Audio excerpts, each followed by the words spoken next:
What's going on, everybody? Welcome to the Alpha Bro Show. Sorry, Josh and I ran a little bit late. Had a little email trouble, but we figured it out. Glad to be back. Sorry about last week. So I need to tell the story real quick. Josh, I don't even think you know the whole thing. So, you know, we on this show we talk about brotherhood quite a bit, right? It's important. It's important that you practice what you preach, is what I'll say to that. So we have a friend of ours, firefighter. His wife took a job in Florida. He's actually going to stay up here for a while. And she's going ahead and move down. They bought a house. They sold their other one. I get a text at 8:30 in the morning or 8:30 at night. SOS, long story short, movers bailed out. I need all available bodies. Holy shit. What's up, Sean? How you doing, brother? So I get out of bed, tell my wife I'm leaving. I got to go help Joe. Get there, several guys. We move a bunch of furniture into the garage. Fast forward to the next morning. The movers basically told them the night before that they were so far behind that they would get their furniture within 30 days. So they were like, fuck off, eat a dick. We'll do it ourselves. Well, we got all the trucks. So now I'm back the next morning, Wednesday morning, loading U-Hauls.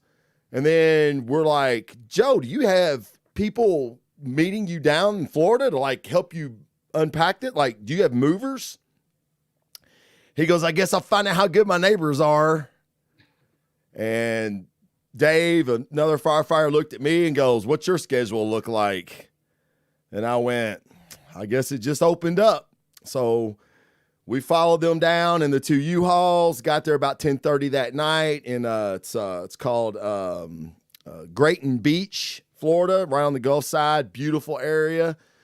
Unloaded one U-Haul. Another firefighter, a retired Louisville firefighter that lives about 10 minutes away, come and helped us. The next day, he and his wife came back and helped us move the big stuff in the second truck. And we flew home Friday morning. So whirlwind weekend. Again, that's one of the reasons we didn't have the show last Wednesday is because I was in fucking Florida moving a U-Haul truck. So pretty, I mean, actually, you know, it was work. It was work. First time I've been to Florida, that was work. But brotherhood's strong. And I talk about it all the time. And I was able to, being retired and basically being a fucking functional bum. All I did was miss a day at the gym. So I was glad to do it. But sweet. It was pretty cool. Right. It was pretty cool. It really was. Yeah, Joe's a good dude. Right. Yeah, Joe's a great guy. And he's one of the brothers that if the shoe had been on the other foot, he would have did the same thing. Like, and he basically sent me a picture with the key where he hides the key and goes, here you go, man. Your second home. Like, come whenever you want. Here's the key. I don't need a phone call. You just fucking show up. So, but he was very, very appreciative, and they did fly us back on Friday, which was nice because it was a 9.5 hour drive with those fucking U-Hauls on the way down. It was brutal, bro. It was fucking brutal with them fucking U-Hauls. Now we drove Joe's truck, so they drove the two U-Hauls. So, but yeah, that's why I wasn't here. So it was a good reason. It was a good reason, right? Yeah, good deal. You help somebody out. We missed the show. Yeah, exactly. More important than out. He probably didn't even watch the show either. Who, Joe? Yeah. Joe wouldn't know how to watch the show. Like, if you've ever seen Joe take a picture with a smartphone, you'd be like, what the fuck? It's like if you gave a chimpanzee an iPhone and told him to take a picture with it, that's what it would be very reminiscent of what that would look like. Love him. Very, very technically retarded. If, you know, I'll probably get canceled for saying that, but it's exactly what it would be. So today's show, guys, we probably gonna get some shit for this anyway, but I don't care. Josh and I had a conversation about hazing and how important it is. And we'll go with some pros and cons, of course, but hazing through the years has been mitigated to basically nothing now. And I think, anyway, I won't speak for Josh, but I think that generations of new firemen, it's to their detriment. So, Josh, what are your thoughts on it? Yeah, I don't know. It serves a purpose, but yeah, I can go too far. We've all seen it where it went too far. Does it? So I did look at this because we use the term a lot, right? So I'm like, what's it mean? So hazing, yes, in general, just the word hazing, yeah. Seems negative, huh? Which seems like a negative term, that's what they've turned it out. Sure, yeah, exactly, yeah, like because it's all you hear about's the negative hazing stories, right? Well, it was interesting as I was Googling the definition. You get different definitions depending on your source. So the imposition of strenuous, humiliating, and or dangerous acts. Okay, it's a little bit different than the Wikipedia definition. Webster's definition is an initiation process involving harassment. So other really than the Wikipedia definition, it is a negative thing. Yeah, but it all has to do with initiation, right? Correct. Like entrance into some type of a group. Which if you're the type of individual that is like seeking out joining a particular group, then the acceptance of that initiation or hazing, as you want to call it, strong. Yeah. Yeah. I accidentally made mine a little strong too. But either that or it's floating on top. I took a drink and went, God damn. Yeah, but go ahead. No. Yeah. Yeah, you want that approval from the group. Yeah. Most of it has to do with like initiation into a group.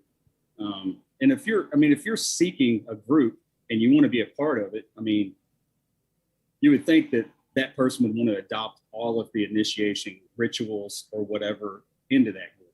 You know what I mean? Sure. And we're talking on a general term, not these outlying situations where, people have died, things like that. Those are outside of the norm. You know what I mean? Right. The initiation. But I think in general, people just see something happen to someone else and considers it hazing. And then of course we got HR. I'm not talking about just specifically the fire department, but military, hell. For sure.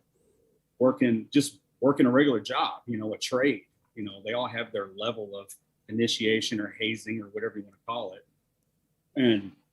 But if you're wanting to get into that group, it seems like you should be the type of person that's willing to take on that responsibility of the initiation and then also carry on the tradition later on within parameters of, people not getting hurt and dying or whatever. And I think that's where the problem lies. Right. Like who controls that initiation process, the hazing or whatever. And it tends to be that social group. You know what I mean? Like that social group and it's different for each, like say each firehouse, it's different. Each military, whatever group or wherever you're going. So the hazing is kind of done by different people all of the time. So it may be somewhat different along the lines, and we can pull out some of the examples of things that's happened that I read about. A lot of it has to do with college, and I don't even want to get into college hazing because it's just really fucking stupid It shit. is stupid, yeah. But yeah, there have been some instances, especially like in the Marines, it seems like they are just like being torn apart by hazing. Most all of the, things about hazing come out through the Marines and more so than the other groups. But yeah, man, it just seems like to get initiated into something, you should be able to accept those things within parameters and not complain, and then people get in trouble. So I don't know. What do you think about it? I'm kind of starting off kind of confused here, but well, no, I think I think you said this is where I find the problem with it at. And just to clarify, someone in the chat asked, what is the definition? Well, I read 3 definitions a minute ago, and it's whatever one you want to subscribe to. 2 are pretty negative, have a negative connotation. The other one is more in line what I think Josh and I are talking about with, the fire department and military service.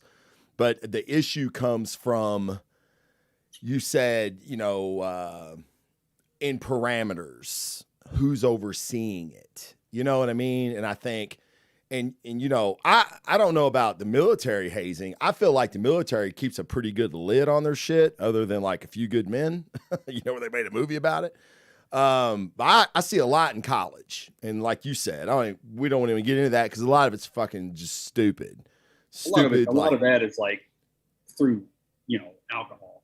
Like it seems like the stuff I was reading, like alcohol wasn't really part of those initiations in college until like after Vietnam. It seems like they started seeing a lot of like alcohol being the initiation process. Like how much can you drink in 90 minutes and right. Shit like that, just stupid shit. Yeah, we tie a rope to your fucking dick and we're going to throw a cinder block over the edge and you got to trust me, brother. You got to trust me. No, I thought that was pretty awesome, actually. I think every trade should involve that. But, yeah, no, you're right. I mean, and I think that's where hazing, that's where alpha. I mean, all these terms, these masculine terms, because you don't hear about chicks hazing each other. Like, I'm sure sororities do it. You know what I mean? But you don't ever hear about it. I guess nobody dies. I guess, no one's getting their feelings hurt. And I think that's where you and I come from is, you got hazed in the fire department. I got hazed in the fire department, and it's not happening now because I believe, like you said, parameters have changed. Okay, the parameters 25 years ago when we came in, they're different than they are 10 years ago, 5 years ago, a year ago, 2 years ago. Shit, everything's kind of socially changed so much. So. And I think that's the reason we wanted to do this show is like, hey man, yes, no one should die because they were a new boy. We're not sociopaths. No one's advocating that. Okay. But I think what Josh and I are wanting to do on the show is outline and explain why this is I look at it as a psychological training tool. Yeah, I don't look at it exactly like that. I see it more of a group like self-governing itself and helping each individual that comes into that group to adopt a set of values or morals within that group, and also take on the responsibility that is theirs. You know what I mean? That's usually where that shit comes out. Like somebody isn't like fulfilling their responsibilities, so they start catching shit. You know what I mean? Well, that's true. Yeah. I mean, that's usually where you see it happening. And then it's up to that person to realize that and be like, oh, I'm not living up to the standard of this group. How do I make myself better to hopefully make this stop? You know what I mean? Yeah. So, but I look at it, I wasn't even, that's where our point of views are different on this. I was looking at it as a new boy thing, a new hire thing. Like, from the standpoint of, that's the reason I call it a psychological training tool from drill school to where every day is a fucking 8-hour hazing, basically. Yeah. You're getting screamed at. No one's doing anything right. Oh, the dude beside you, you're squared away as fuck, but the dude beside you's a fucking moron. Guess what? You're running too. You know what I mean? And then when you get on the company level, you're probie, new boy, new hire, recruit, whatever your word is for your department. And then we have flowering rituals. We have putting beds on cans. We have a lot of the prank stuff that fire department's known for, right? But then we also have the goddamn new boy. What the fuck? Is that garbage can going to empty its fucking self? Did you not mop the fucking kitchen last night, new boy? I look at these definitions and I see harassing, humiliating.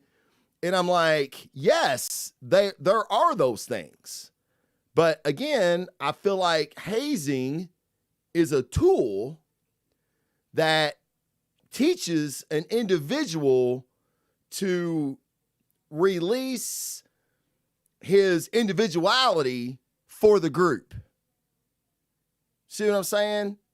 Yeah. Like, yeah, and you can't do any of that shit nowadays. I guess you can. And then someone's going to get butt hurt and go to HR and be like, Sergeant Webb is screaming at me because I don't get the toilets good enough. Yeah. Which is their responsibility. Which is their and that's what I'm saying. Like, to me, the whole hazing and some of these rituals and the things you're talking about with the flowering and all that, that's just, to me, that's like just playing around shit separate from hazing. Mm-hmm. It's like usually done to a person that may not have a sense of humor. It's like we're checking that sense of humor. Like, can you take a little bit of shit and laugh about it? You know? But like the hazing and stuff like that, it, like when I say it's helping a group self-govern itself or whatever, it kind of hazing lies between like the disciplinary process. It's like the bridge, you know, like a person hasn't done something bad enough to invoke some kind of disciplinary process. You know what I mean? Mm-hmm. So individuals around them see that, hey, like you're not code red. Yeah, in a way. Yeah. You know what I mean? Yeah, in a way. I mean, that's what it is. You know, of course, that movie went a little far, but that, I mean, that's the way I look at hazing. Like in a firehouse or whatever. Like you're correcting a problem before it becomes too big of a problem, and that's why you hear guys, man, we've given him all kinds of chances. You know, I mean, mm-hmm. we've talked to him about it, and our way of talking to people, you know, is probably different than the private sector. You know, we're a little bit more aggressive towards each other. For sure. And then the problem is, you know, we see how subjective these definitions are. Right. Yours job or whoever's job that's going to investigate it, you know, is going to be looking for that stuff. So you're always going to be wrong if you yelled at somebody. Right. That's wrong. You're never going to be able to win that argument. But, you know, that's when we got to talking about the drill academy in the last couple episodes about new hires, and now they're limiting like something like the Plum Lady that they're limiting now for punishment. Can't use the Plum Lady for punishment anymore. You know, and that's what got me thinking about, you know, when we were talking about topics for the show, it's like, you know, hazing again. I feel like drill academy, boot camp, drill school, you know, like, again, hazing being used as a tool, because how else are you going to be able to function? You can't ever, it's just like being on a shooting range. You can be great on a range. You can be great on an obstacle course. You can be a great competitive shooter. When bullets are flying at you and your stress level is at the highest it could be, how good are you? So you can never recreate that, but you can do things to simulate stress, you know, induce stress. So I feel like the fire department not being able to incorporate some of the techniques that we came up with, I think it's a detriment to the entire service, not just to the individual, but to the entire service. Sure. Because, you know, how else are we going to know that this guy can tie a figure eight on the Stokes basket when there's someone on the seventh floor that fucking needs rescue, and your job is to tie that fucking figure eight? Well, A, you may not know your knots. B, you may be the knot tying motherfucking king until you know someone's ass is about to burn.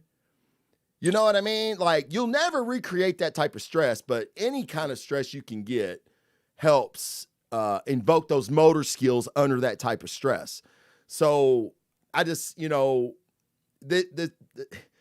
society is, you know, we want to coddle people and we're gentler, nicer, all that fucking bullshit. And that's great. I ain't saying if you work for an accountant's office, that ain't how it should be. It should be sunshine and roses and fucking unicorns flying out your ass. Our job, we can't do that. We have to know the dude beside us has some type of ability to function under some type of stress. And usually the only way we can kind of manifest that stress is some type of strenuous activity, because physicality is a limiting factor in our job. And many jobs like this where not, as an accountant, that's, your physicality isn't limiting you and your ability to do your job like it is ours. So when you see things that say recruits are being made to do, they're usually physical in nature, right? So you're preparing that person physically to do that job, right? Right. You're also answering the question they have internally: am I physical enough to do this job? Right. So that they can correct themselves. But looking from the outside, people can interpret that as hazing. When in fact all we're doing, and I think I looked this up, because the Marines came up, but incentive training is what they call it, because you can't just do away with the physical nature of the job and preparing people physically for the job. So, and you said, you keep using the word punishment, and we talked about that. I said it was more like motivation, and the Marine Corps calls it incentive training. So when you're plucked out of a group that you may not be working to the level of everybody else, you're pulled out and you're made to do some physical training to hopefully help you to motivate yourself to do a better job, because you don't want to suffer that pain again. But in turn, that's also making you physically stronger. You know what I mean? So it's serving a purpose too. So you can't take that away from us. So where's that fine line? And now we're getting into what is these hazing events actually, what are they accomplishing? Why are they even there? Why are we doing these things? And a lot of people, I think, from the outside look at it and don't even understand why a person may be like me, running around a building 7, 8, 9 times, carrying a ladder on his back, raising his face shield, saying, shield up, shield down, shield up, shield down. They don't see the fact that I've been told, numerous times to have my shield down to protect my eyes when I'm doing work. And I failed to do that. So that infraction motivated some instructor to have me run around a building with that ladder, just to remind me, up, down, up, down, up, down. So now I got this repetitive thing and a little bit of physical pain that helps remind me to not step outside of that normal social structure that we're trying to build within the fire service. Right. So if somebody pulled in the parking lot and just seen me as the individual running around the building and everybody else doing something else, they didn't see the infraction and they don't understand the whole context of our job. They could say, man, they're hazing that guy. Sure, for sure. So like I said, it's subjective. But me, I'm the type of person that I'm willing to endure that to enter into a group that I believe in. Absolutely, right? So I'm willing to pay that price, within, a certain standard, or the parameters that we were talking about that don't go outside of, what's acceptable and what's not, Right. And that's where things get blurry. We can kind of touch on that later, but. It's all subjective. Yeah. Right. Like, you could have 5 guys in a firehouse and one guy's not pulling his weight. 2 other guys are like, look, man, I'm going to wet this dude's bed every night with an IV bag until he straightens up, and then another guy's going to go, man, that's too far. You know what I mean? And it's all going to be subjective. And that's, it does. And you talk about parameters and talk about who's overseeing this, you need to be careful, because it can become like, we talk about hazing and we use it to cultivate, to train.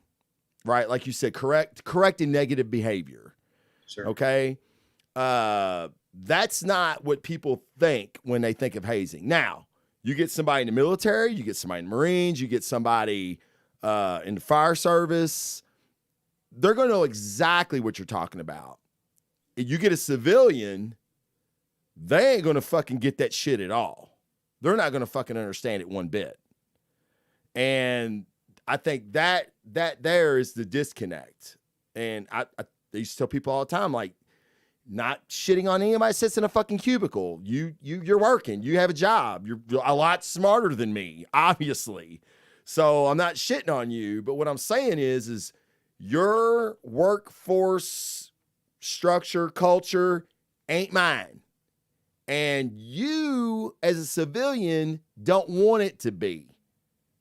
Like you said, the person that comes in and sees you running the lower lot with the fucking 35, 3-splice 35 on your back, they're going to go, oh my God, look at that poor guy. Why are y'all doing that to him? And everybody there, including you, is going to know why. You know what I mean? And that's what I'm saying. Like, I believe it's cultural, right? I mean, it's got to be generational, cultural, right? What's that? The initiation things? No, people not understanding why this is important in certain services. Well, yeah, I mean, just not everybody goes into this line of work. So, yeah. I know. But again, I wouldn't walk into an accounting firm and go, why are you doing that? They're paper cutting the guy in the corner. Yeah. Like, take this. Do you really need that big of a stapler? I mean, what are you doing, man? Why are you going to the copier 6 times? I mean, I wouldn't know anything about that world. So why would someone, fucking some social justice warrior just thinks that everybody should be treated nice and that's not what you want? Well, I mean, I'll go back to it. The movie, Few Good Men, he tells, hey, you want me on that wall. You need me on that wall. Like, it ain't pretty. It's not. But you don't want to do it, but you want to be safe from it. Therefore, I have to do what I have to do to get these kids squared away. You know what I mean? Yeah. And what we're talking about, it normally doesn't unfold like that. Somebody, like I described it, somebody pulling in a parking lot, seeing something going on, and then no, they don't see shit. They don't see shit. Well, no, I'm saying as far as like who fucks up this hazing thing. It's usually the guy or the group of people that go too far, right? And it becomes a personal vendetta, right, or it becomes something racially motivated, right? Or yes, you know what I mean. So sure. it isn't usually like, once you said the social justice warriors, they don't usually get involved until something's gone wrong, right? Like somebody's maybe they're not near proactive enough. No, but you're right. Maybe somebody's gotten hurt and the attention's been now drawn towards your organization, or like, just use our drill school as an example. Say some instructor down there, and this hasn't happened, it's hypothetical, but some instructors, pulling some kid aside and, making him work harder because of his race or because of his religion, or maybe he just doesn't like the way he looks. You know what I mean? Right. And he's going overboard, and other people are seeing that, and somebody complains, and now HR is involved, right? Right. Yes. So now they come in and they're like, okay, it all has to stop. And then, then these blanket things start falling across your organization. You're not allowed to curse at, a new recruit. You're not allowed to call him anything other than his name. But before you go further, that's a fantastic point. And one of the comments Jason made is, it's not generational. General people don't think about it. That's not what we're talking about. You're right. Civilians don't think about it because they're not exposed to it. But what Josh and I are saying is that's the reason that it's as a training tool has went away, is because exactly what Josh just said.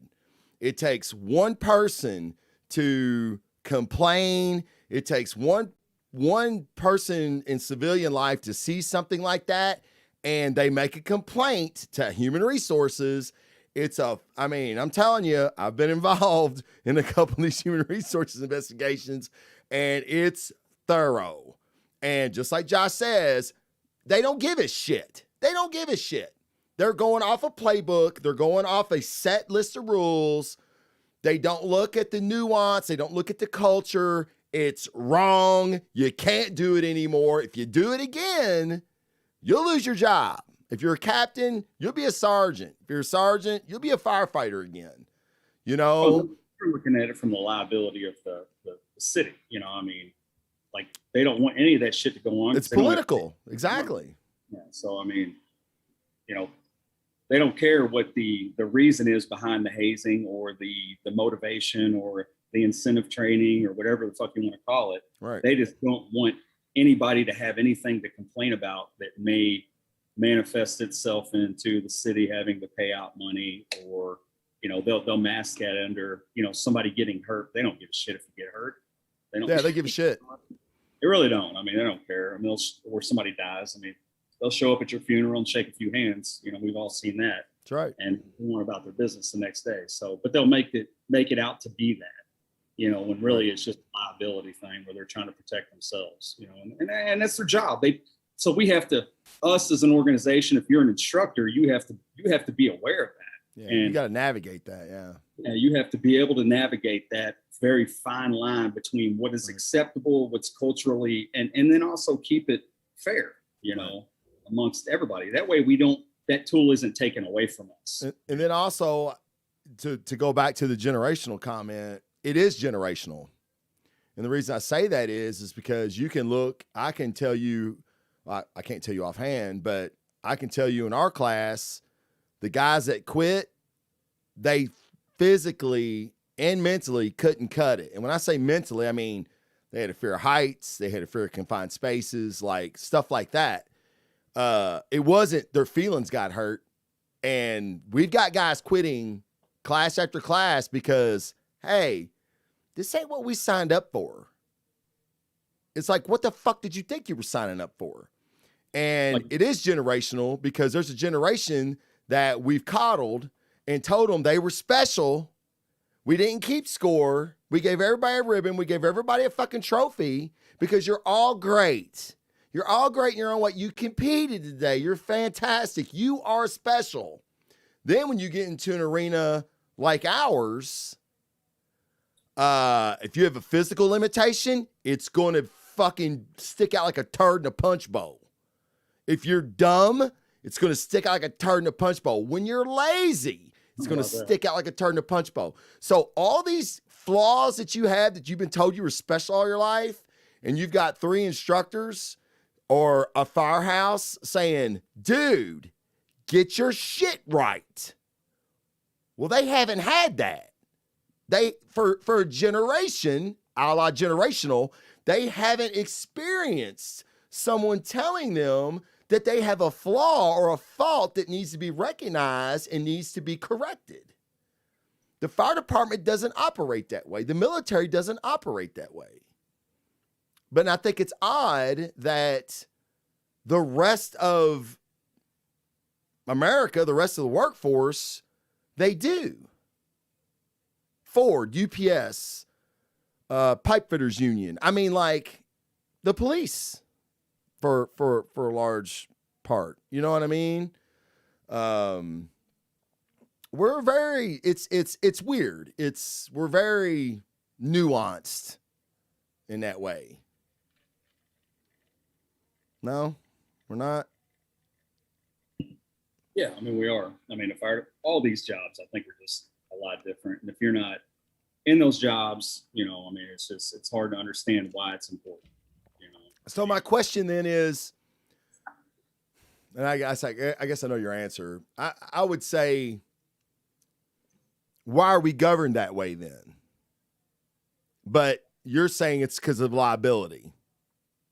Yeah, I mean, I think, you know, I mean, if you're looking throughout history of why we have HR, I mean, why we have some of the rules that we have and the things, it's because of somebody that took it too far.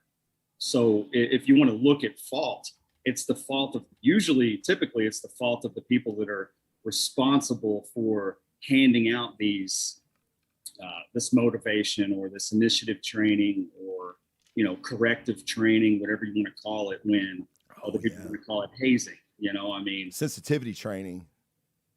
Yeah, that's a good one. Yeah, I mean, I think that's where it comes from. You know, it's one of our own people fuck it up. You know, we fuck it up for ourselves and then take that tool away from us. So if we're not, and things happen sometimes, and sometimes people are just overly sensitive. They didn't realize they were getting into a job that required physicality, required maybe somebody yelling at you because you did something wrong, when what you may have done wrong could have cost the consequence been greater than anything else that you've ever, realized in your life, be it somebody's life, your own life, whatever, I mean, so with the consequences being greater than they are, because we're not talking about profit margins and shit like that with our job. We're talking about, saving lives and protected property. And the only way we can do that is through our physicality. I mean, really, you drive a mechanized apparatus to the scene, right? And that's about the only break you get. Once you get off that rig, it's up to you and the tools that you're carrying, right?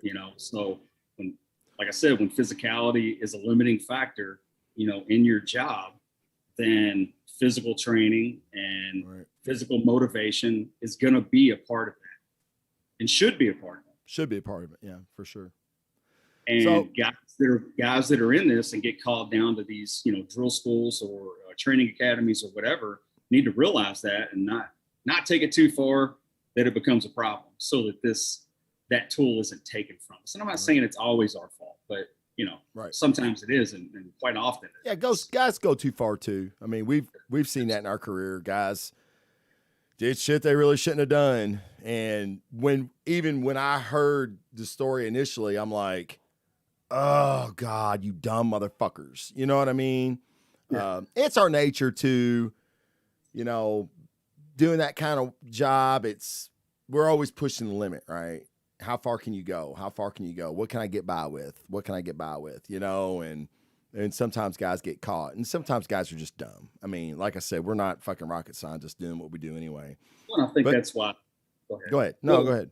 If we're picking people to go to and fill these positions, it needs to be people that are experienced in that job, so they know what what type of physicality or physical nature that the job is. So you're not going to pull a guy that's had 2 years on the job and maybe been at a slow house and hasn't really been tested physical multiple times to know what it's like to be on a fire scene, so that when they're out motivating somebody or hazing somebody, that they don't go too far beyond what that physical requirement is of our job. You know what I mean? Yes. So basically, the guy that is going to be in that position needs a measuring stick of his own experience, so that when he's pushing a guy, he knows how far is too far. He knows what the actual physical limitations are. He knows what physical nature that person needs to fulfill the requirements of the position he's going to be riding in when he gets out on the street, to protect himself, protect the citizens of the city, and to protect the other guys that he's riding. Yeah. Well, that was another reason that I always thought it was a great idea. They didn't give us Louisville Fire Department shirts in drill school until we earned them. They don't do that anymore. Big mistake, in my opinion. Because as well as I do, it was a fucking huge day for us when we felt like we earned wear that fucking bullseye on our back, right? Well, they still say the shirts they wear now say recruit them. Oh, they do? Does it still say Louisville Fire Department on the back? Yeah, I'm sure. I'm pretty sure it does. I don't know what the new style shirts we have, what they're doing, but we wore a plain blue shirt that any fucking laborer would have wore anywhere. So, I mean, we were nothing and we were nothing until we were, until we reached that point. So again, I don't give a shit if they say recruit on them or not. Shouldn't say anything because they're not anything, in my opinion. And another thing, it's tough because it's like being on a truck. When I got on the fire department, when you got on the fire department, truck guys were the most experienced, some of the best guys, right? And then I don't want to say culture, but it kind of changed to where now new guys are going to trucks.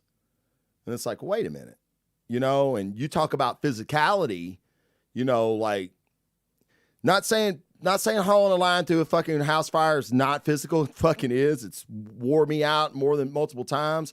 But truck work's a different animal. And I always felt like there should have been that hierarchy, that progression of new guys go to engines, like most departments. Your experienced guys go to fucking trucks. Because not everybody can be a truck guy. There's a lot of guys that can be engine guys. Not a lot of guys can be truck guys. And I feel like we've lost that. You know what I mean? Like, I feel like there should be a progression of things, not just promotion, because that's taking a fucking test. You know, not to shit on anybody that's taken a test and been promoted, Josh. I'm just saying that, you know, it should be a progression in things, not just for the department, but for the individual. You see what I'm saying? Yeah, I mean, my story's different because I had 20 years. No, but yeah, before I got promoted, but going to a truck, I mean. Okay, gotcha.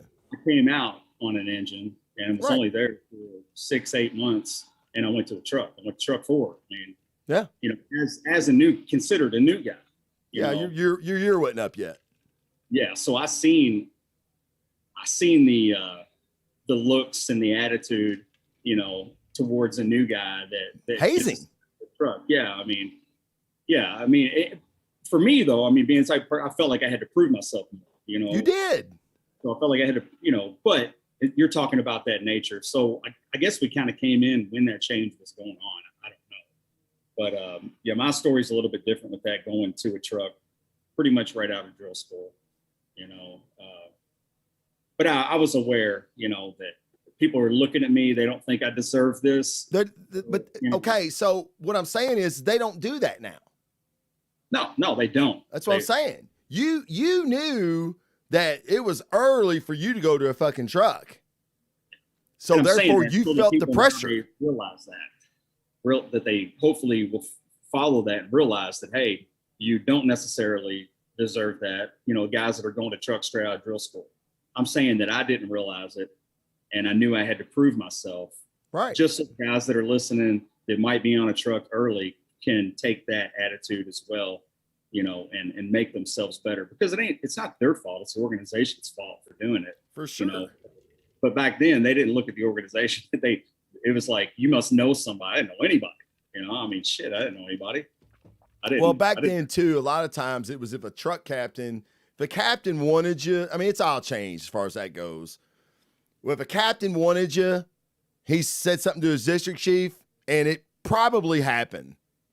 You know what I mean? Now, captains get absolutely no say. District chiefs, depending on who you are, get a little say. You know what I mean? I mean, there's more district chiefs than not that don't get a fucking say in who they get. You know what I mean? So it's all changed. That culture's gone. You know what I mean? Like, yeah, I don't know why that is or what. I don't know. It's just like Jordan Peterson said. It's a tyrannical hierarchy. It's our hierarchy has been in place for so long, and they've done what the fuck they wanted to do for so long. Now it tips. Now the disenfranchised at the bottom are even more disenfranchised because they have no voice. And now the disenfranchised weren't just firefighters. Now they're sergeants, captains. Oh, now the disenfranchised are fucking district chiefs. You know? So, yeah, this shit will topple eventually. And I'll laugh. And I'll say, I told you, motherfuckers. I don't know about all that shit. I don't know. Oh, my God. I know you gotta go to work tomorrow, motherfucker. I know. No, I'm saying, you know, Am I wrong? I don't know. I don't know if you're wrong. I don't know. You just repeated what Jordan Peterson said. I don't think you're saying that. Well, I'll go slower. I'll go slower for you. Hold on. I said, now the disenfranchised aren't just firefighters who got no say. Okay, you with me? We got no say in who we got. Sergeants were in the disenfranchised because they really got no say. Captains used to have a say, a big say in who they got. Am I wrong? Am I wrong? Yeah, I think you froze, Josh. You're considered to talk to me like a kid. I know what you fucking said. I'm trying to Okay, well, you just said I quoted Jordan Peterson. Jordan Peterson never been on the fire department, so I don't know what Jordan Peterson knows. Continue to talk. I know. I don't know if that's the reason that they do that is because they've been in power so long. I mean, we've had a chief now for the same chief for what, 20 years, close to, well, no more than that. Shit, 23 years? I don't. Right? 22 years, I believe. 22 years. So I don't know. That sounds plausible. It could be part of the issue. I don't know if it's, I don't know, man. I mean, it would be silly for me to try to look into that. And I mean, it really would be. I mean, I understand what Jordan Peterson says, that when somebody's been in power so long and they systematically get away with doing whatever they want, that they would obviously continue to take more and more and more and more. I don't know if that's what's going on. I don't know. I mean, I know that, yeah, there's been a trend of people getting moved, and now I'll probably get moved for even saying this, but I mean, yeah, I don't know. It could be true. I'm sure it's just a little piece of it. And other fire departments across the nation, I mean, that have, deal with the same thing. They can look at their organization and see if that's what the issue is. I don't know. Can't say. For 100% certainty, I cannot say what that is. No, you can't. You can only identify what's going on. I can't solve or figure out the problem. Yeah, no. God forbid. You can all day long. No, God forbid. I don't know if that's a fucking problem or not. All I can do is go off my experience. Yeah. And I know how it was when I came in, and I know how it was when I left. And you would always like to leave a job thinking it was better than when you got there. And if I have a regret in my career and it wasn't never up to me, it's that. It's not better. It's worse. And many different facets. You're going to just blanket statement the entire fire service or fire department. Yeah, I will. I mean, we've talked about, critiques going away. We've talked about you can't haze people anymore. We've talked about how captains that used to have a say in their crew, they don't anymore. It's become more of a good old boy system than it ever was. Unwritten rules are gone. And now they make up their own unwritten rules now. You know what I mean? No one's held accountable. I mean, I could go on. So it wasn't like that when we came in. I know you got to go to work tomorrow. I'm just saying. But when you say, I can figure out the problems, I can't figure out the problems. I don't know what the answer is. I know what the answer I want to say is, but I won't. But what I can do is identify the problems. And guess what? I was at a funeral today with, 40 firemen, and they all go, "Hey, man, watch the show. Damn, you nailed it." And I was like, "Thanks, man. That's all I want to hear. Thanks." Oh, I nailed it. I called them out. I called them out. I mean, I'm just saying. I know you can't say that shit. And you obviously... I don't entirely agree with you on all of it either. I know. And that's what people ask me, too. They're like, "Dude, does Josh really... Do you all..." And this is the question I got asked today. Do you all decide on who's going to take what side on what topic? I'm like, no. Not at all. We don't do that. That would be scripted. None of our shit is scripted. And they were like, "Wow, Josh really thinks that they hold themselves accountable." And I'm like, "Hey, you heard what he said. I don't know what Josh thinks." Entirely. I said, I think that could take place. Like, I think that they do and can to a certain degree. I'm not saying that it's perfect, but we're getting way off, like we always do, way off topic. No, I mean, in general of, I guess, the fire service or in just any job like this, right? So let's get back to that, because I'm not going to. No, I don't want you to get, I don't know where they can move you to, but I don't know where they can transfer you. You're at the worst place you could be right now. But it's, again, so hazing. We'll get back to hazing. I feel like it's a training tool that's being eroded, if not eroded completely. Well, you said that. You said that's being taken away from us specifically within our job, but I don't like where. You mentioned the plum lady, right? Yeah. Okay. Yeah. No, dude, I can't tell you how many firehouses I've been to where new boys, and you know this too. I don't think you think a lot about a lot of this. You know that there's been new boys that have been told they're hands off. District chiefs have told companies they are hands off. You cannot fuck with this guy anymore. We came in with one of them. I've specifically been told that, so I think I know. I think about it. All right. Well, I don't know why you're arguing with me then. I mean, like, so you said I brought up one example. Where do you see that taking place? But you're answering that. But it wasn't a disagreement. I was just curious. Yeah. Well, I'm telling you. Like, so how? I mean, it's being taken away. Is telling some a company that they can't haze or fuck with the guy that's a piece of shit that fucks up on a daily basis. You can't fuck with him anymore. That's not being taken away. Man, I'm sorry. You either froze or my fucking headset's fucked up. No, I don't think all the way across the board it's taken away. I didn't say all the way across the board. I said it's eroded. Okay, well, and I've seen it through my entire career. Guys not being able to be fucked with. I mean, I look at it from my perspective. Do I still fuck with people that I feel like aren't like fulfilling their responsibilities? Sure. Yes, absolutely, I do. Has there been the rare case where it's like, hey man, it's gone a little bit too far. Let's back it off a little bit. Let's quit messing with that kid, or whatever. We're gonna get him out of here, whatever.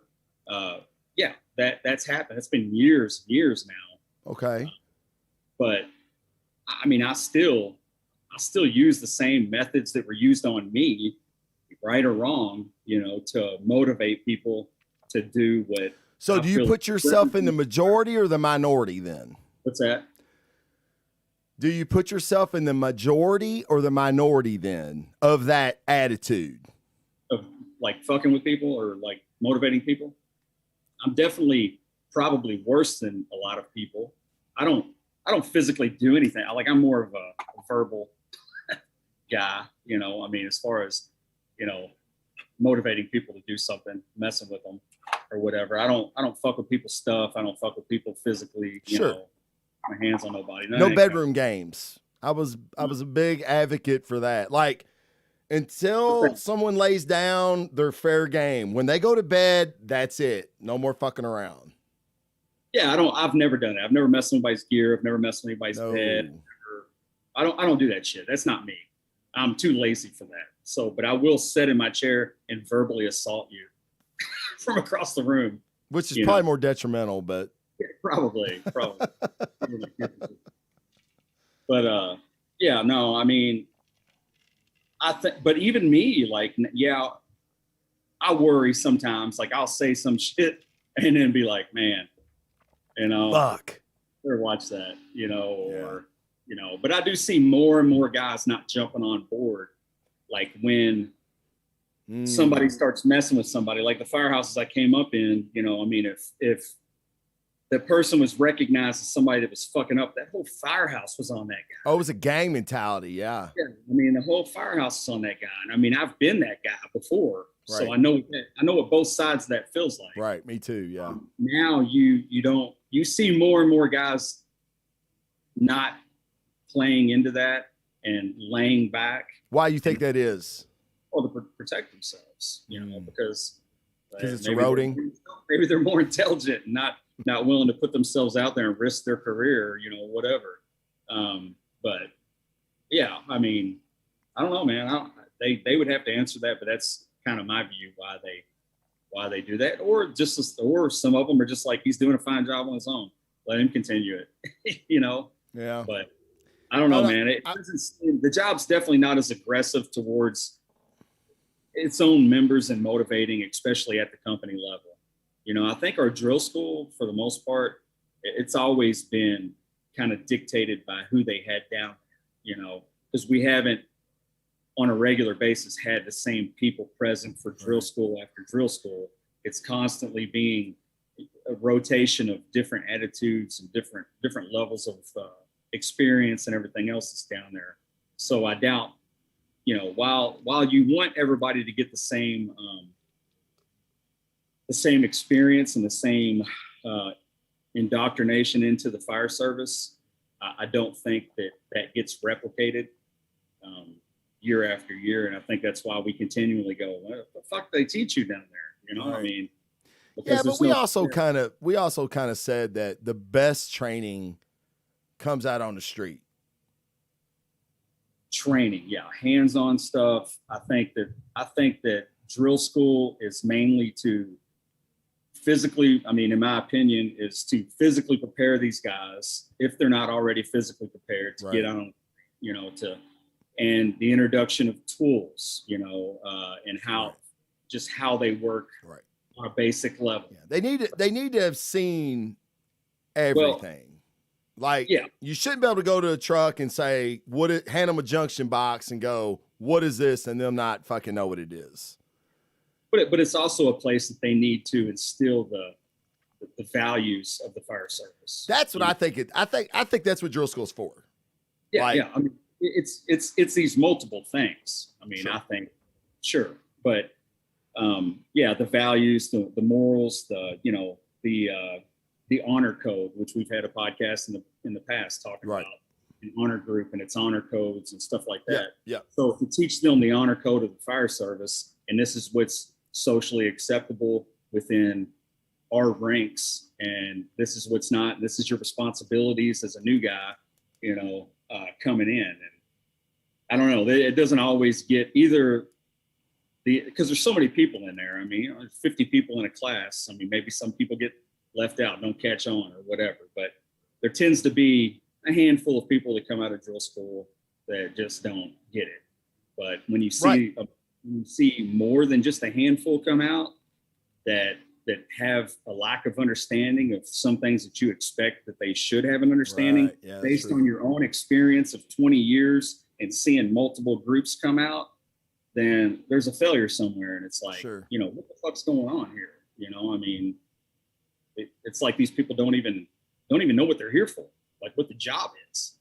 Like, so then at the company level, you have to take a step back and almost bring them back up from the level of drill school, and even further than that.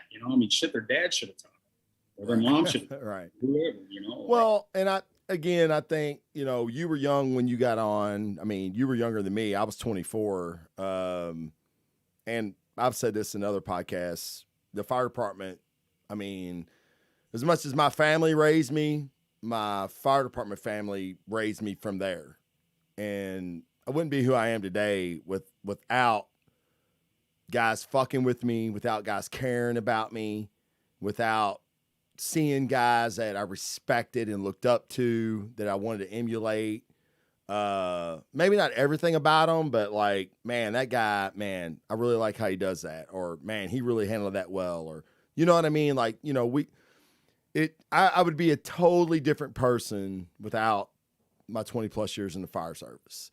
So as much as anything's made me an adult man, it's been the fire department. And I know, if you just listen to this fucking last 3 episodes or whatever, it sounds like I'm really bitter about the fire service. I'm not. I love it. And I think it's the best job ever, the best career ever.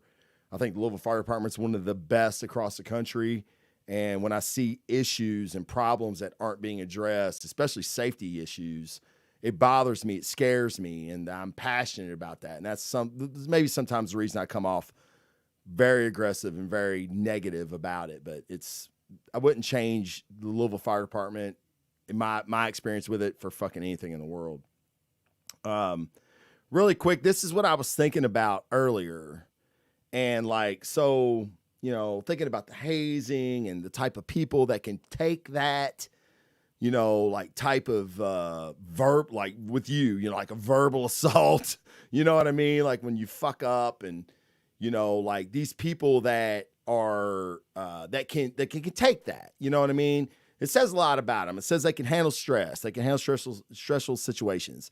They can adapt on the move. Like, you've seen it, and you were probably one of these guys. People would fuck with you, but you're quick-witted and you're smart. So, like, a lot of guys that fuck with you ain't. So you could fire back. You know what I mean? It's kind of like, fuck, new boy. I hear you. You know what I mean? And maybe the guy you shot down's pissed, but everybody had heard it's like, oh, fuck, I ain't fucking with him. You know what I mean? So there's a camaraderie built right in that. Okay. Like, he's taking up for himself. He's not being disrespectful, but he's strong. He's strong. He's smart. He's witty. So, and I'm thinking about that, like what we do, and we have a dark humor. Firemen have a very, very dark sense of humor, and it's almost necessary. And we always make the joke that it's cheaper than therapy. But what that allows us to do is if we can joke or we can make light of an awful, tragic, horrific situation, it lends, again, like a commonality between us, and we can get through the next tough situation. Because, on a 24-hour shift, you may see a lot of bad shit. You know what I mean? We've all had those days where we're like, oh my God, could this fucking day get any worse? And when you got guys that you can joke with, and you got guys that share that sense of humor, we've all kind of came, maybe not cut from the same cloth, but we've all been washed in the same washing machine. You know what I mean? Like, we've all got that togetherness, that we've been through this before. We'll get through the next one together, and I think that hazing, that, fucking with people, that it starts there, what I mean? Especially young guys. Especially if you didn't play like sports or anything, like, in the locker room, practice court, game. There's a lot of shit talking. There's a lot of, dude, you fucked that shit up. You know what I mean? And if you didn't come from that kind of background, weren't ready for it, it can be pretty fucking traumatic. You know what I mean? So I think that, with what we do and the humor that we have to have, and the bond that we make, all of that, like, you can be really hard on a guy. And I tell people this all the time. If you're not getting fucked with, they may not fucking like you. I was going to bring that up. Yeah. Well, go ahead. Like, yeah, speak on it. Yeah. Because you weren't liked when you first got on. So how would that feel? Yeah, I still got fucked with. This wasn't like it. One firehouse I went to. But yeah, man. I mean, yeah, typically, like, you touched on sense of humor, and I think that's something that really stands out. Having a sense of humor in this job or any job like this is like one of the pinnacle, like, traits to have. A sense of humor about yourself and a sense of humor about the job and the shit that you see, right? Because there's nothing better at the worst of times, the most, fucked up thing you see, or you're looking at, and somebody's able to do that, say the worst joke, the most inappropriate joke or comment at the right time, right. Really relieves that stress of the moment. So to have a guy like that at your house or on a company, especially a company that deals with special, emergencies, different things. Basically the, dive teams and shit like that. They tend to see more fucked up shit sometimes. Right.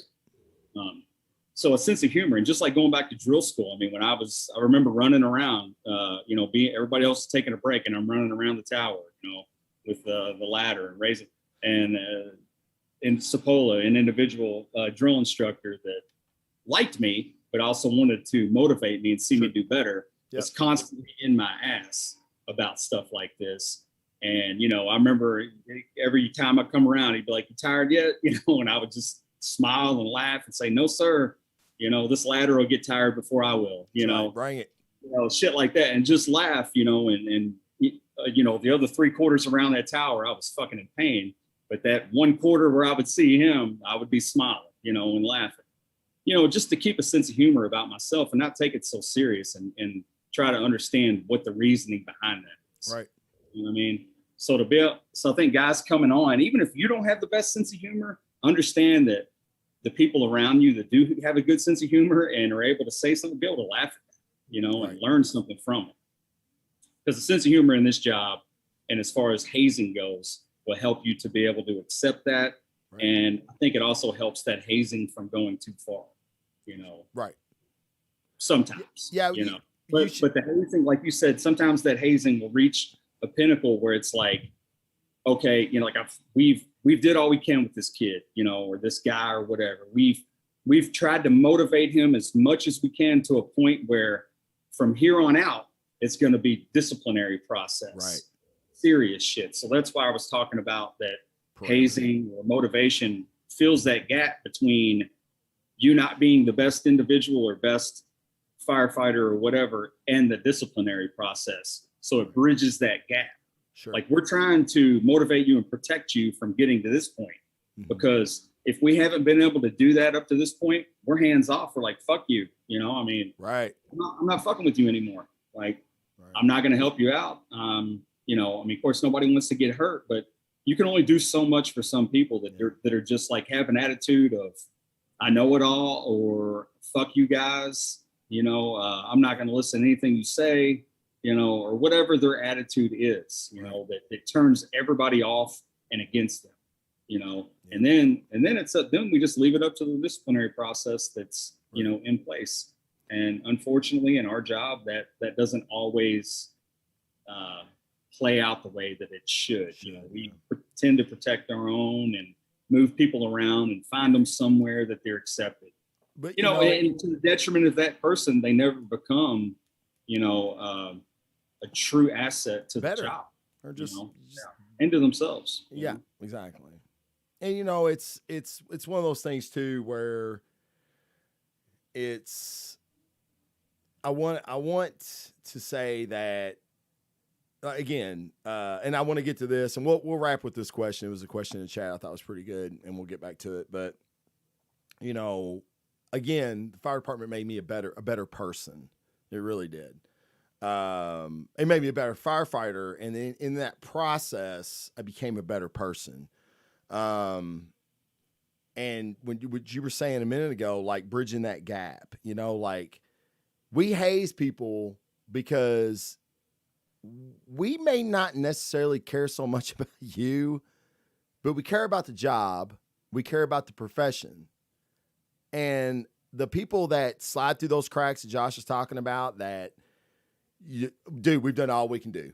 Fuck. Everybody's kind of throwing their hands up. This dude's never going to fucking change. In the Louisville Fire Department, and I would hope to say in professional fire departments across the country, this is a very rare occurrence. And 80% of most of the guys you work with are going to be the best guys you ever worked with. They're going to be the best dudes, not just firemen. They're going to be fucking good dudes, and they're going to be fucking hell of a firefighter too.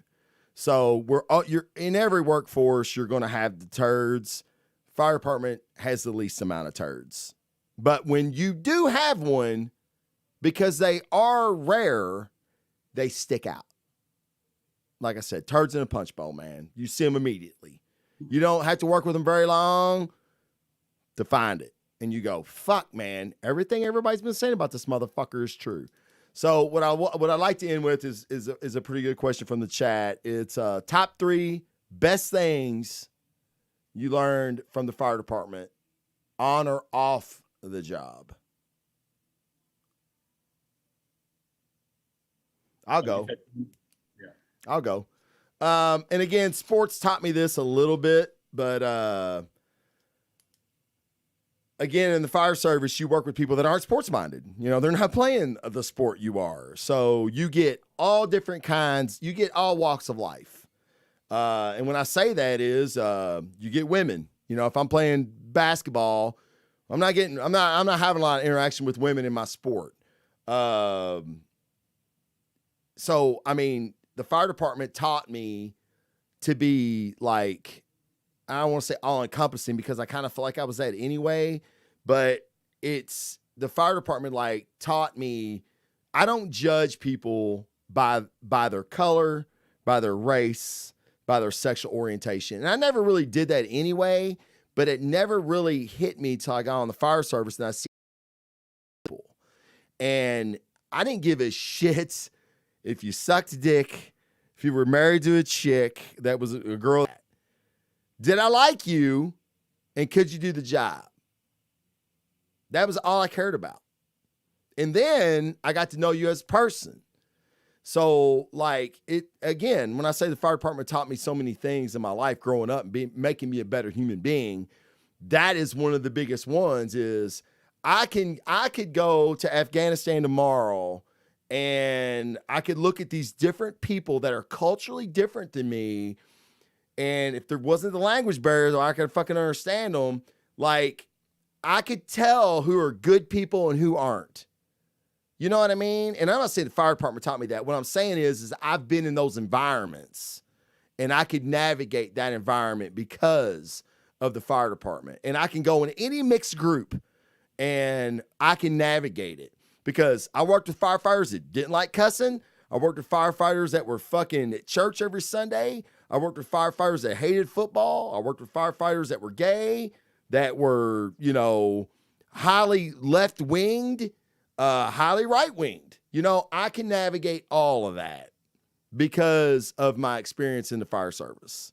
So it just off the top of my head, the first thing that popped in my head, top three things, it's that.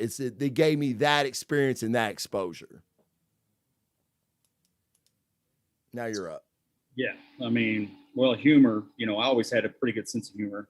I mean, growing up anyway, but I think it definitely got perfected through the fire service, you know, where I don't get too serious about anything, you know, and to me, pretty much everything's a joke, you know. I mean, could that be viewed as a detriment too? No, because I know how to mitigate it, I guess. I know how it's used and where it's too far. Like I have a measuring stick for it that's, you know, been a lifetime of making fun of shit and knowing what's funny and then knowing how to get serious quick, you know, about the situation.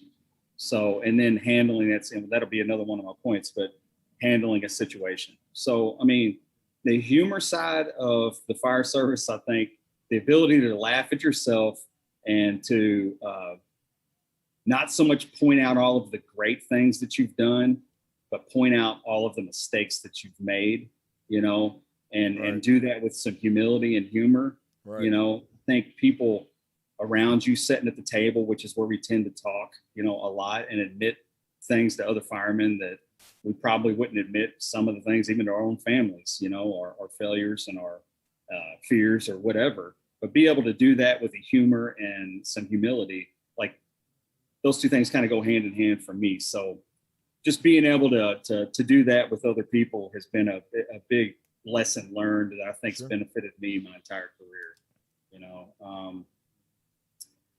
And then like another thing is just, and these two kind of tie in, but just being like a jack of all trades, you know, I mean, knowing a little bit about everything or knowing enough to get myself in trouble about everything from, you know, electricity to the fucking plumbing to, you know, because that's the thing about the fire service. Like you'll get called for everything and then you'll get called for everything on top of everything that nobody else wants to do. Right. So they'll call you. You know, we have our regular responsibilities, and then anything else that doesn't fit into any other sphere, you know, of emergency services, it lands in the lap of the fire service, and we welcome that. And it's like, so I've learned that, you know, I have to know a little bit about everything, and always be willing to learn more. You know, even at this point in my career, 20 plus years in, to know, and also to have that humor and humility that I don't know it all, and I will continue to learn more and more and more, you know. And then the final thing is just responsibility, right? Like having the weight, and this ties into like what we've been talking about tonight, the weight of knowing that all responsibility lies with you. right? And the guys you're riding with. Like the fire department, we don't have the benefit of calling someone else to solve our problems. It's like whatever we're called for, it lands in the lap of, you know, 4 guys on a rig, or maybe a box alarm of guys, you know, 5 apparatus or whatever, but there's nobody else for us to call, right? So like we can't call for help.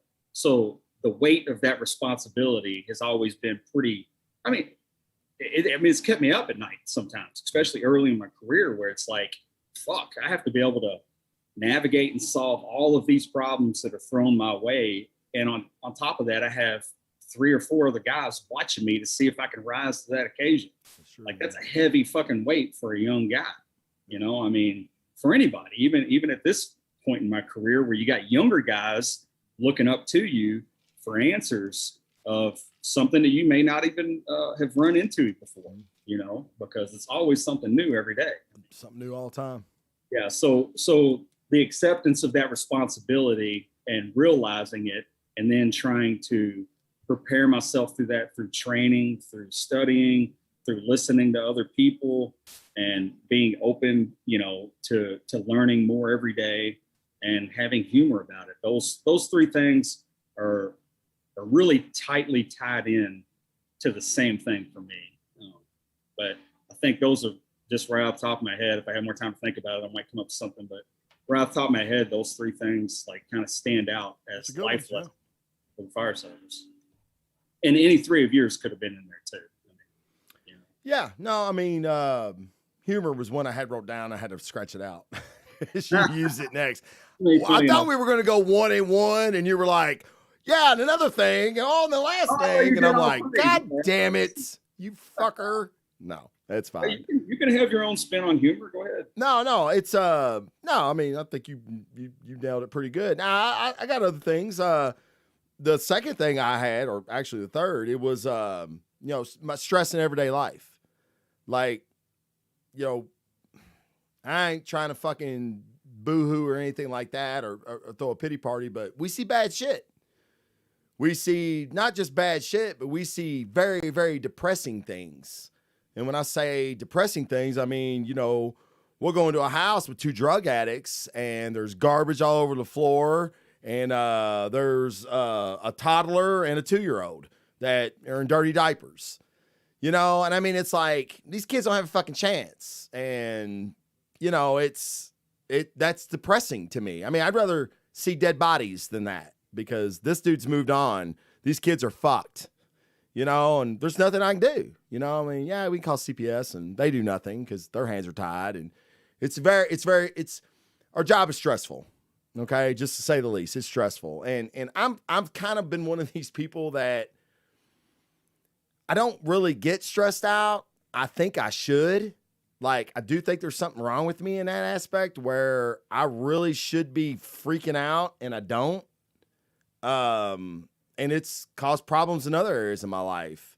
But the stress that I've induced on the fire department, that I've seen in the fire department, when I come home and there's an issue, it's not that big a deal. You know, I made 3 overdoses and pulled out a burn guy. You know what I mean? Like, made a miscarriage. You know, seen 4 dudes shot. There was a kid shot on the porch while these 4 dudes were getting shot. She hit a stray bullet. You know, she ain't dead, but stressful. You know what I mean? Oh, my toilet's backed up. You know, oh, my grass needs to be cut. Oh, my cable went out. You know what I mean? Like, shit that I hear people get really, really bent out of shape about.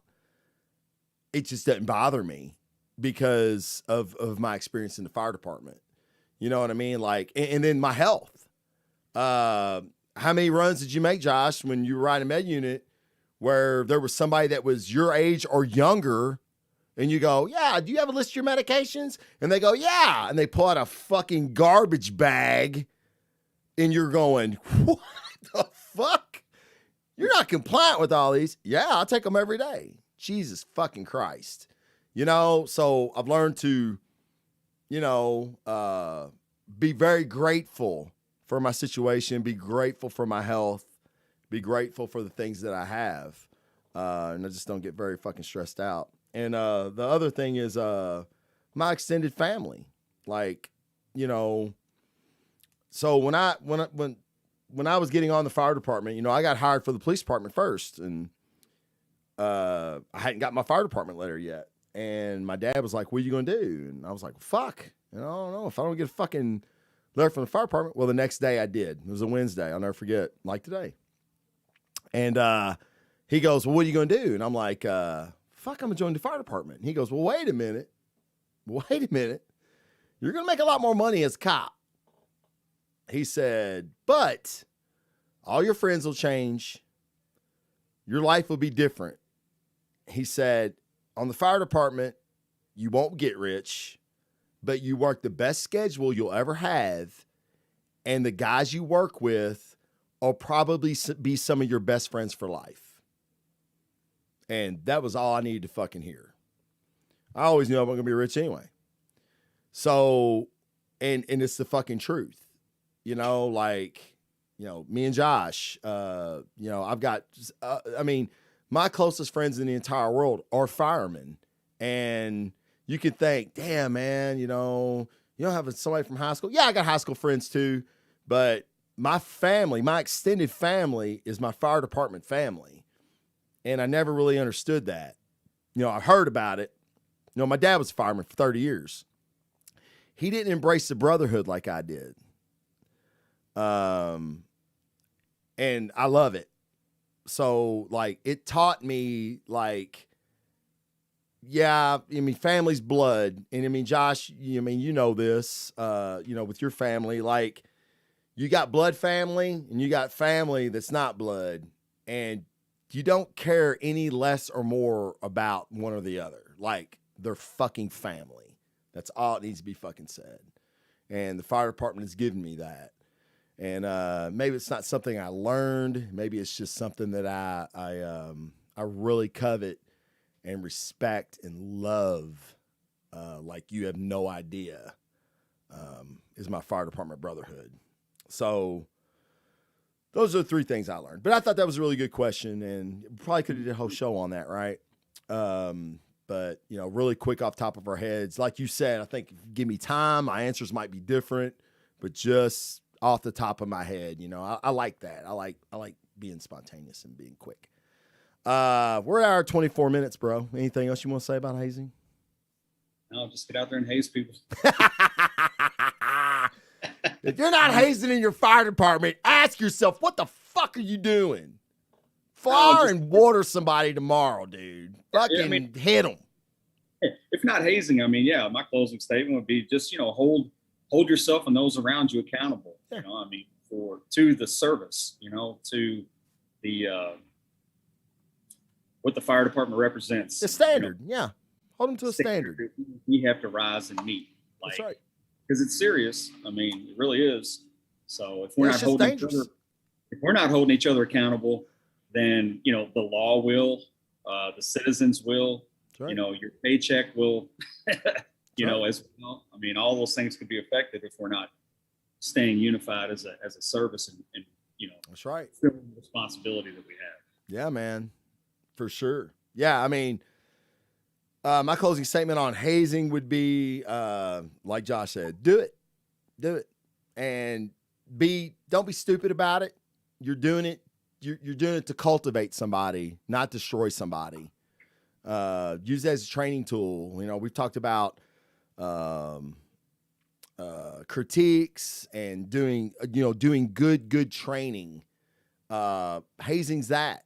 You know what I mean? You're motivating people to be better. You know, like I said, hold them to a standard. If you hold yourself to a standard, you should hold everybody below you to that standard as well. So, yeah, man. Hey, fire service is a fucking fantastic thing. This is the type of thing that I think is not just fire service. I think can go multiple workplaces. You know what I mean? If you're working with somebody that's not holding their weight or picking up the slack, maybe you find some kind of creative way to motivate them. Whether it be getting their ass, when they do something halfway right, you fucking throw them a fucking treat. I don't know. But do it. like it makes the group better. It's a synergetic effect. Like all parts are better than the sum of parts. So, all right, guys, you're probably working next Wednesday. Yeah. Tuesday? Yeah, Tuesday or Thursday. We don't even have a topic, do we? No, I don't think so. Nope. Preferably Tuesday. So yeah, no, Tuesday's fine with me. But we need a topic. So if you got topics, guys, send them our way. We'd love to talk about them. And if you have not left a 5-star review on iTunes or Anchor, please do that. We don't get shit for it, but what it does is it pushes the show out there, and maybe we can get more views than local swingers in my area. So we'd appreciate that, guys. I'll tell you off air, Josh. But yeah, thanks everybody that joined the chat. Appreciate your questions. Sorry that I didn't get a lot of it out this week. Been a rough week. We buried a brother today from a battle with cancer. To Dave Polly, rest in peace, brother, and to his family, our prayers are with you. So sorry, but he's not in pain anymore. So next week, Tuesday, guys, don't know what the topic will be, but follow social media links for more information. I'll talk to you guys later. For Josh and me, have a great, safe rest of your